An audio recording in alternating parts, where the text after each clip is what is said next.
আসসালামু আলাইকুম everyone, welcome back to my channel Dalia's kitchen. চলে আসলাম ভিন্ন ধরনের নতুন একটি রেসিপি নিয়ে। কাঁচা কলা ও আলু দিয়ে ভিন্ন স্টাইলে দুর্দান্ত স্বাদের নিরামিষ দিয়ে আমিষের স্বাদে ভরা এই রেসিপিটি। চলুন তাহলে চলে যাই কথা না বাড়িয়ে রেসিপির মূল পর্বে। রেসিপির জন্য এখানে প্রথমে আমি 2টি কাঁচা কলা ও 2টি আলু ধুয়ে কেটে নিচ্ছি। এরপর এগুলো সেদ্ধ করে নেব। কাঁচা কলা ও আলু সিদ্ধ করে নিয়েছি, এখন এগুলোকে ছিলে নিচ্ছি।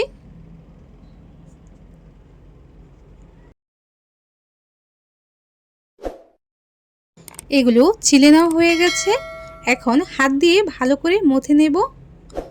মথা হয়ে গেছে, এই পর্যায়ে বাকি ইনগ্রেডিয়েন্টসগুলো অ্যাড করে দিব। প্রথমে আমি দিয়ে দিচ্ছি স্বাদমতো লবণ, এরপরে দিয়ে দিচ্ছি মরিচের গুঁড়ো হাফ চা চামচ, তারপরে দিয়ে দিচ্ছি সামান্য হলুদের গুঁড়ো, আরও অ্যাড করে দিচ্ছি 1 চা চামচ ধনিয়া গুঁড়ো, এরপরে দিয়ে দিচ্ছি জিরা গুঁড়ো 1 চা চামচ, সেই সাথে আরও অ্যাড করে দিচ্ছি হাফ চা চামচেরও কম শাহি গরম মশলা গুঁড়া, সেই সাথে আরও অ্যাড করে দিচ্ছি 1 কাপ বেসন, এরপর দিয়ে দিচ্ছি 1.5 টেবিল চামচ কর্নফ্লাওয়ার। এই সবগুলো উপকরণকে এখন ভালোভাবে মিশিয়ে নিচ্ছি। এরপর আমি হাতে সামান্য তেল মেখে নিয়েছি। এখন এখান থেকে কিছু নিয়ে এটিকে এখন আমি একটি মাছের শেপ দিয়ে নিচ্ছি।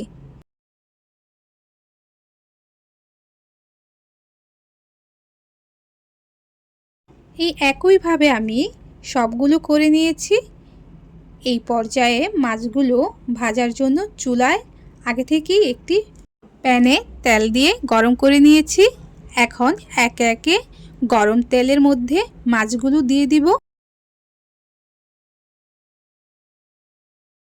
মাছগুলো নিচের সাইড ব্রাউন কালার করে ভাজা হয়ে আসলে উল্টিয়ে এই একইভাবে ভেজে নেব। ভাজা হয়ে গেছে, একে একে সবগুলো তুলে নিচ্ছি। এখন এই পর্যায়ে চলে যাব মাছ রান্নার প্রসেসে।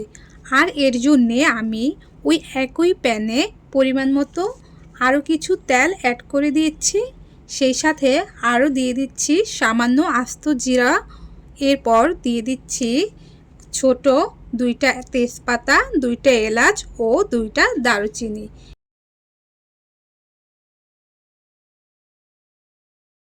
এরপরে দিয়ে দিচ্ছি টমেটো পেস্ট,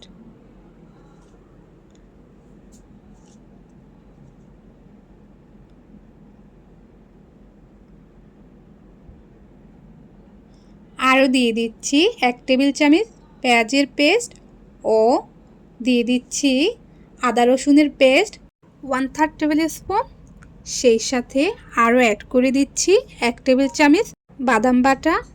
এখানে আপনি অন্য কোনো বাদাম বাটাও ব্যবহার করতে পারেন। এখন এগুলোকে সামান্য কষিয়ে নিব যাতে কাঁচা গন্ধটা না থাকে। এরপরে দিয়ে দিচ্ছি হাফ চা চামচ হলুদের গুঁড়া, 1 চা চামচ মরিচের গুঁড়া ও হাফ চা চামচ ধনিয়া গুঁড়া, দিয়ে দিচ্ছি হাফ চা চামচ জিরা গুঁড়া ও স্বাদমতো লবণ, আরও অ্যাড করে দিচ্ছি হাফ চা চামচেরও কম শাহি গরম মশলা গুঁড়া।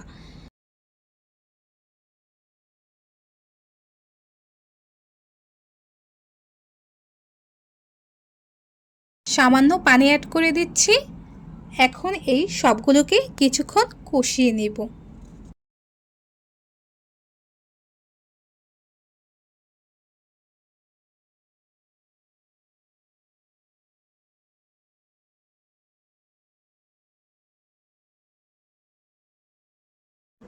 এই পর্যায়ে মাছ ভাজাগুলো দিয়ে দিব, সাথে পরিমাণ মতো পানি অ্যাড করে দিচ্ছি। এগুলোকে এখন আমি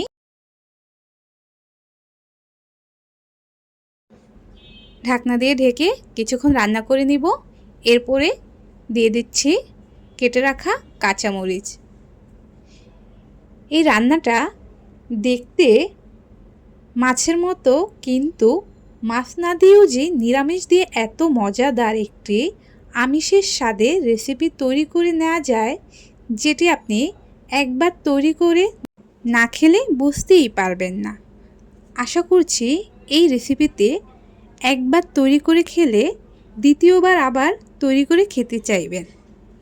আশা করছি রেসিপিটি ভালো লাগলে অবশ্যই বাসায় ট্রাই করবেন। তো আজ এই পর্যন্তই। ভিডিওটি ভালো লাগলে অবশ্যই লাইক কমেন্ট করতে ভুলবেন না। আর সেই সাথে আমার ভিডিওটি ইউটিউব থেকে দেখে থাকলে চ্যানেলটি সাবস্ক্রাইব করে দিবেন, আর ফেসবুক থেকে দেখে থাকলে পেজটি ফলো করে দিবেন।